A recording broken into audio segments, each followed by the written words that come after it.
नमस्कार. आज मी ते सौंदाळे घेतलेले आहेत, ते साफ करून घेते आणि कापून घेते. अशा प्रकारे साफ करून घेतलेले आहेत. आता त्याचे 2 तुकडे करून घेते. शेपटीकडचा भाग तळ्यासाठी घेते, त्याला वरून चिरा पाडून घेते आणि गाभोळी काढून ठेवलेली आहे बाजूला. इथे कढीसाठी वाटप काढून घेते. त्याला लागणारं साहित्य स्क्रीनवरती लिहिलेलं आहे.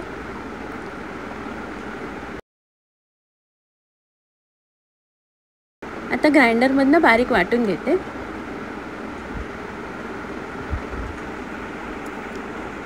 थोडं थोडं पाणी घालून वाटप एकदम बारीक वाटून घेते. वाटप वाटून झालेलं आहे. भांड्यात काढून घेते. त्यात बारीक चिरलेला कांदा, हिरवी मिरची घालून गॅसवरती उकळायला ठेवते. वाटपाला उकळी आलेली आहे. त्यात 3 कोकमं आणि साफ करून ठेवलेले मासे घालते. चवीप्रमाणे मीठ घालून मासे शिजेपर्यंत उकळी काढून घेते. सौंदाळ्याची कढी तयार आहे. इथे कढईत तेल घेतलेलं आहे. त्यात एक मोठा बारीक चिरलेला कांदा, कढीपत्ता घालून परतून घेते. कांदा परतून झाल्यावर त्यात आलं लसूण पेस्ट घालून परतून घेते. थोड्या वेळाने टोमॅटो घालून टोमॅटो परतून घेते. थोडंसं मीठ घालते, मिक्स करून घेते आणि झाकण लावून टोमॅटो शिजायला ठेवते. टोमॅटो शिजलेले आहेत. थोडंसं पाणी घालते आणि मसाले घालते. त्यात लाल मसाला, हळद घालून सगळं मिक्स करून घेते आणि झाकण लावून मसाला शिजायला ठेवते. झाकण काढलेलं आहे. मसाला शिजलेला आहे. चवीप्रमाणे मीठ घालते, कोथिंबीर आणि पुन्हा एकदा मिक्स करून घेते. थोडंसं पाणी घालते. तर साफ करून ठेवलेले बोंबील घालते.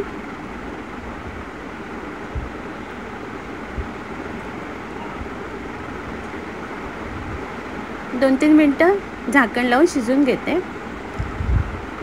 थोड्या वेळाने झाकण काढलेलं आहे. बोंबील अर्धवट शिजलेले आहेत. त्यातला काटा काढून घेते. अशा प्रकारे काटा काढून घेतलेला आहे. 2-3 कोकमं घालते आणि सगळं मिक्स करून घेते आणि झाकण लावून शिजायला ठेवते. झाकण काढलेलं आहे. गरम मसाला आणि कोथिंबीर घालते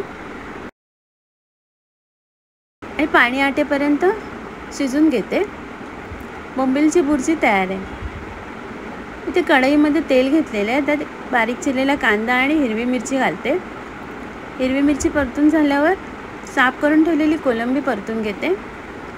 2 मिनिटांनी हळद आणि 2 कोकमं घालते आणि पुन्हा एकदा मिक्स करून घेते. त्यात साफ करून कापून ठेवलेली शिराळी घालते आणि झाकण लावून शिजायला ठेवते. 3-4 मिनिटांनी झाकण काढलेले आहे. त्यात चवीप्रमाणे मीठ घालते, मिक्स करून घेते आणि थोडंसं पाणी घालून पुन्हा एकदा मिक्स करून झाकण लावून भाजी शिजायला ठेवते. झाकण काढलेले आहे. शिराळी शिजलेली आहेत. ओलं खोबरं घालते, मिक्स करून घेते. काळी मिरी पावडर आणि कोथिंबीर घालून पुन्हा एकदा मिक्स करून घेते. कोलंबी घालून शिराळीची भाजी तयार आहे.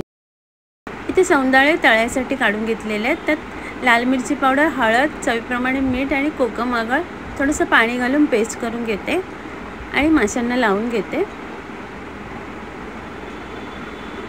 आणि 10 मिनिटासाठी मॅरिनेट करायला ठेवते. 10 मिनिटांनी इथे तांदळाचं पीठ, रवा आणि लाल मिरची पावडर मिक्स करून घेतलेली आहे. ती माशांना लावून घेते. तव्यावर तेल गरम करायला ठेवले. त्यात मासे तळायला ठेवते. अशा प्रकारे 2-3 वेळा परतून मासे फ्राय करून झालेले आहेत. आता मी काढून घेते. इथे मूग घेतलेले आहेत, मोड काढलेले. त्यात एक बारीक कापून ठेवलेला बटाटा आणि शिराळी घालते. कुकरमध्ये तेल गरम करायला ठेवले. त्यात एक बारीक चिरलेला कांदा, कढीपत्ता आणि हिंग घालून परतून घेते. थोड्या वेळाने टोमॅटो घालते आणि मिक्स करून घेते. त्यात मूग आणि शिराळी घालते. आता